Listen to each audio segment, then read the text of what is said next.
Hi! എറണാകുളത്ത് വന്നിട്ട് നിങ്ങൾക്ക് ബെസ്റ്റ് ഒരു ഷവായി കഴിക്കണമെന്നുണ്ടെങ്കിൽ നേരെ തമ്മനത്തുനിന്ന് കലൂർ സ്റ്റേഡിയം പോകുമ്പോഴുള്ള ടി ആൻഡ് ടിയിലേക്ക് കയറിക്കോട്ടാ. അപ്പോൾ അൾട്രി മന്തി കഴിഞ്ഞാൽ പിന്നെ ഈ തമ്മനം ഭാഗത്തേക്ക് വരുമ്പോൾ എൻ്റെ ഫേവറേറ്റ് സ്പോട്ടാണ് ഈ ഒരു ടി ആൻഡ് ടി. ഇവിടുത്തെ ഏറ്റവും വലിയ പ്രത്യേകത എന്ന് വെച്ചാൽ നമ്മൾ ഫുഡ് ഓർഡർ ചെയ്തിട്ട് അധികം നേരം വെയിറ്റ് ചെയ്യേണ്ടി വരില്ല. പെട്ടെന്ന് തന്നെ ഫുഡ് ഇവർ പ്രിപ്പയർ ചെയ്ത് തരുന്നതാണ്. ഇവിടുത്തെ ഈ ഒരു വൈകുന്നേരത്തെ ആംബിയൻസ് ഒക്കെ അടിപൊളിയാണ്. ഫാമിലി ആയിട്ട് വന്ന് ഡൈനിങ് ചെയ്യാൻ പറ്റിയ ഒരു കറക്റ്റ് ഒരു സ്പോട്ടാണ് ട്ടോ.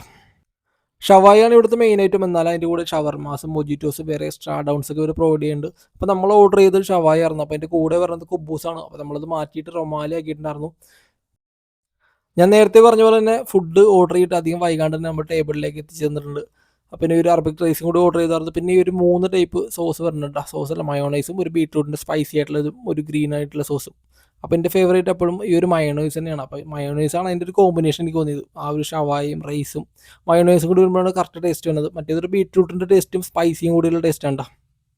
അറബിക് റൈസ് ആണ് ട്ടോ ഷവായയുടെ കൂടെ കഴിക്കാണ്ട് ഓർഡർ ചെയ്തത്. ഒരു പോർഷൻ ഓർഡർ ചെയ്ത് കഴിഞ്ഞാൽ 2 പേർക്ക് കഴിക്കാനുണ്ടാവും. പിന്നെ ഈ ഒരു മാങ്ങയുടെ ഐറ്റം നേരത്തെ ക്ലബ് ഷവായിൽ കണ്ടായിരുന്നു. പക്ഷേ എനിക്ക് തോന്നുന്നു ടി ആൻഡ് ടിയിലാണ് ഈ ഒരു ഐറ്റം അവർ ആദ്യം കൊണ്ടുവന്നതെന്ന് തോന്നുന്നുണ്ട്.